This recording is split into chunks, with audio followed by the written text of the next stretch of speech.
Saya lahir di Mogadishu, Somalia pada tahun 1969. Saat itu sedang terjadi pergolakan politik. Ayah saya berkecimpung di dunia politik dan ibu saya seorang ibu rumah tangga yang buta huruf. Saya lahir di lingkungan suku, tepatnya lingkungan klan. Orang Somalia terbagi menjadi beberapa klan.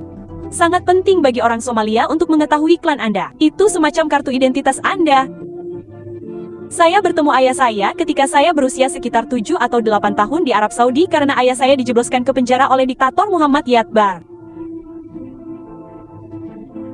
Jadi, sekitar 7 atau 8 tahun pertama dalam hidup saya dihabiskan dengan ayah saya yang dipenjara dan ibu saya yang berusaha memenuhi kebutuhan hidup. Saya bersekolah di Kenya. Ada pendidikan agama Islam dan ada pendidikan agama Kristen CRA. Dan keduanya adalah yang disediakan. Dan di salah satu kelas ini, kelas agama Islam, saya menemukan pendekatan yang berbeda terhadap agama. Seorang guru datang ke sekolah kami dan dia memperkenalkan saya dan teman-teman sekelas saya pada konsep Islam yang sama sekali berbeda. Ia mulai menjelaskan kepada kami bagaimana setiap bagian tubuh kita merupakan sumber gairah dan oleh karena itu menjadi kenakalan bagi kaum pria dan setiap bagiannya harus ditutupi. Ia juga mengajarkan kami bahwa tidak hanya bagian tubuh fisik kita, bahkan jari-jari kita, tetapi juga tidak cukup hanya dengan menutupi diri sendiri. Anda bisa menjadi sumber gairah bagi kaum pria hanya dengan suara Anda. Jadi, bernyanyi, tertawa, meninggikan suara itu buruk. Jadi, itulah inisiasi menjadi apa yang disebutnya bukan hanya menjadi seorang muslim dalam nama saja, tetapi menjadi seorang muslim sejati.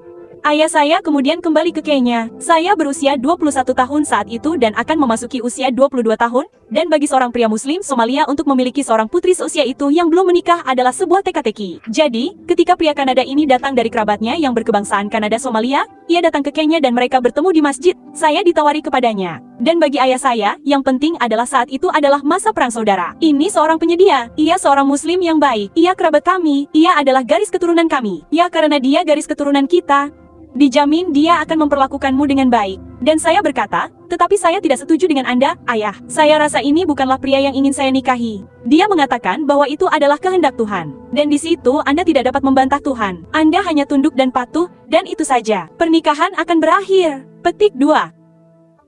Selama seluruh proses pernikahan ini berlangsung, pikiran yang terlintas dalam benak saya adalah kehidupan ibu saya. Bahwa saya tidak ingin menjalani kehidupan ibu saya. Saya tidak ingin dianiaya oleh takdir dan menjalani hidup seperti yang ia jalani. Jadi pada usia 22 tahun, saya pergi ke Belanda dan saya meminta suaka. Saya tidak tahu bagaimana itu akan terjadi, tetapi itu adalah alternatif yang sangat menarik. Ketika saya meminta suaka, saya ditempatkan di pusat pencari suaka selama sekitar 11 bulan penuh. Dan sekali lagi, melalui sistem klan, ayah saya mulai bertanya kepada paman saya di mana dia.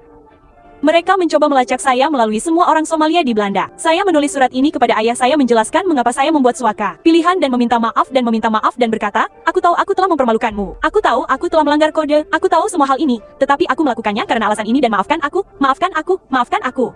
Petik 2. Dan dia membalikkan suratku, mengambil pena merah dan menulis dengan marah. Dia mengutukku dan tidak mengakuiku dan memanggilku dengan sebutan yang sangat buruk. Dan itu untuk menunjukkan, kau tahu, sekali lagi, kau tidak main-main dengan klan. Dan itulah yang kulakukan.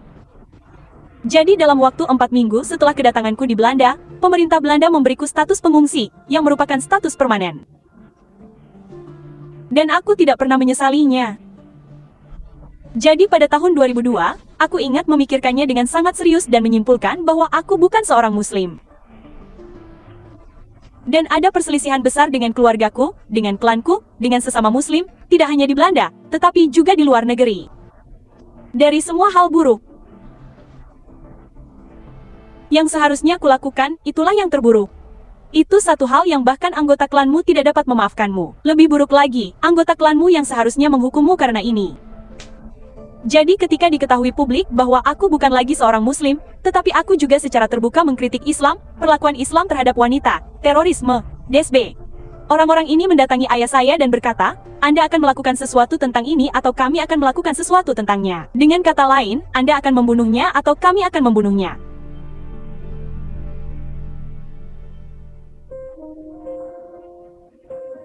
Serangkaian ancaman pertama terhadap nyawa saya yang dikeluarkan oleh kaum Islamis terjadi pada tahun-tahun 2001 sampai tahun 2002, dan itu hanya karena saya pikir dalam sebuah wawancara televisi saya mengatakan bahwa saya bukan seorang Muslim, dan kemudian saya tetap bersikap kritis terhadap Islam di depan umum.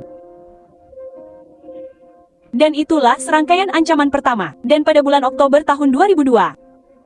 Ini, semua orang mendatangi ayah saya, semua ketegangan ini meningkat seperti dia berikutnya. Pada tahun 2003, terjadi diskusi tentang Islam dan perempuan serta perempuan Muslim di Belanda dan cara mereka diperlakukan, dan bagaimana mereka menjadi sasaran mutilasi dan pembunuhan demi kehormatan, dan mereka dikurung dan dikeluarkan dari sekolah dan dikirim ke negara asal, dan kita tidak pernah tahu apa yang terjadi pada mereka.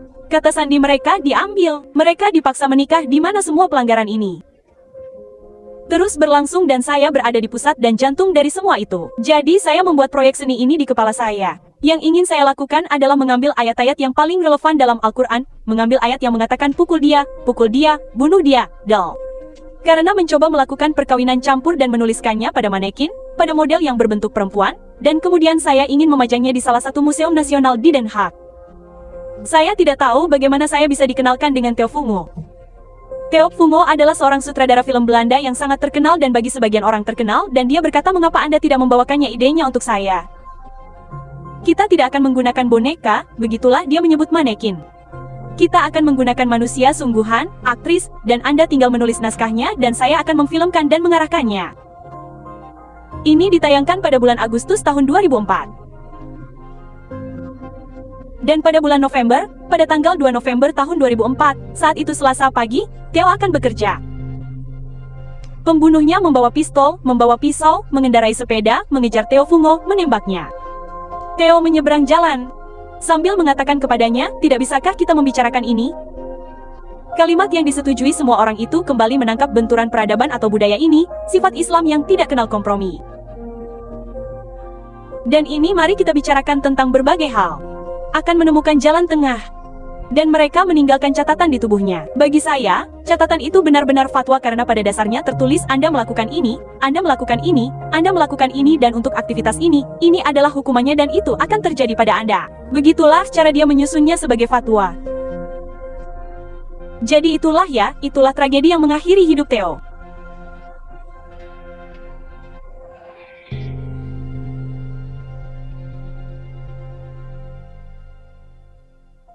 Dan saya menempatkan diri saya dalam posisi yang mengerikan ini dan saya benar-benar takut dan saya hanya memiliki selang pemadam kebakaran dari pikiran-pikiran negatif yang berputar-putar di kepala saya tanpa henti. Sementara itu, FBI datang sesekali untuk mengatakan ada rencana aktif terhadap hidup Anda dan ada rencana aktif terhadap hidup Anda. Dan saya mengobati pikiran-pikiran ini dengan minum. Itu segelas anggur, itu 2 gelas anggur. Tetapi hanya untuk mencapai tingkat kenyamanan dan relaksasi yang sama, saya akan membutuhkan lebih banyak lagi. Singkat cerita, saya benar-benar berubah menjadi pecandu alkohol. Saya mulai bergantung pada alkohol. Saya setuju untuk pergi ke pusat rehabilitasi. Ketika saya sampai di sana dan berbicara dengan terapis yang luar biasa ini, dia berkata, saya benar-benar berpikir apa yang Anda alami adalah kekosongan spiritual. Itu kebangkrutan spiritual. Dan cepat atau lambat, Anda harus mencari tahu apa yang akan Anda lakukan untuk mengatasinya.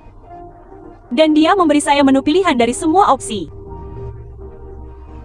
Spiritual. Jadi ketika dia berkata, Anda bangkrut secara spiritual, saya berada di tempat di mana saya berpikir, baiklah.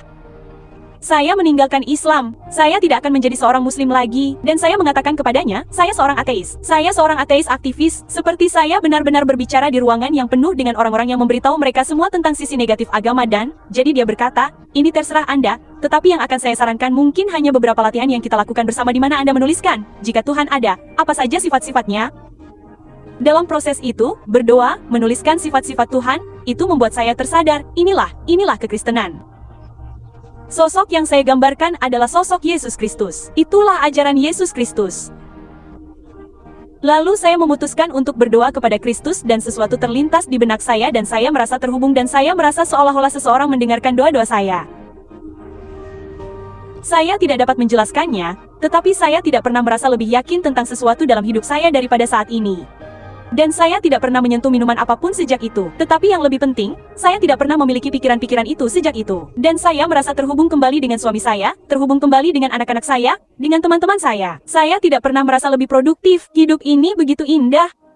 Dan itu adalah sebuah keajaiban. Saya tidak tahu bagaimana menjelaskannya selain mengatakan bahwa itu nyata bagi saya. Ketika saya bergabung dengan Ikhwanul Muslimin, maksudnya ketika Ikhwanul Muslimin datang ke lingkungan kami, mereka berkata, kamu tidak bisa hanya menjadi seorang Muslim. Misalnya, Anda harus mengerti apa yang Anda lakukan. Jadi, Anda harus tahu persis siapa Nabi Muhammad. Dan apa yang dia katakan. Dan semakin dekat Anda dengan Muhammad dan siapa dia sebenarnya, semakin menjijikkan sosok Muhammad itu. Jadi saya tidak melihatnya sebagai sosok yang sempurna secara moral. Saya melihatnya sebagai kebalikannya. Semakin dekat Anda dengan pribadi Yesus, hal-hal yang dia katakan dan hal-hal yang dia lakukan, semakin menarik itu, semakin menarik itu. Islam berarti penyerahan diri pada kehendak Tuhan. Dan penyerahan itu adalah hubungan yang didasarkan pada kekuasaan. Dan kesombongan dan kekuasaan dalam hal ini adalah kekuasaan yang tidak terkendali. Itu adalah kekuasaan yang absolut.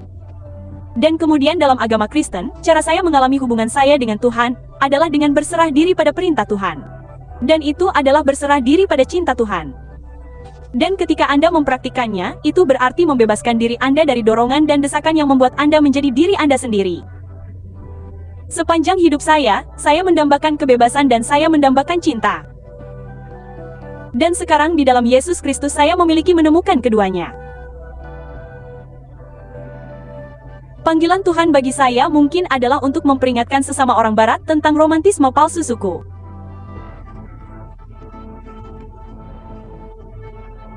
Pola pikir kesukuan dan pola pikir kesukuan itu bisa menjadi garis keturunan atau bisa juga faksi politik. Bisa jadi komunisme, bisa jadi Islamisme. Namun, semua kisah kolektif utopia ini punya cara untuk berakhir dengan tirani, anarki, dan pertumpahan darah. Ini adalah kebenaran yang berdiri sendiri bahwa ketika peradaban barat berpaling dari fondasi Alkitab, maka ia akan merosot.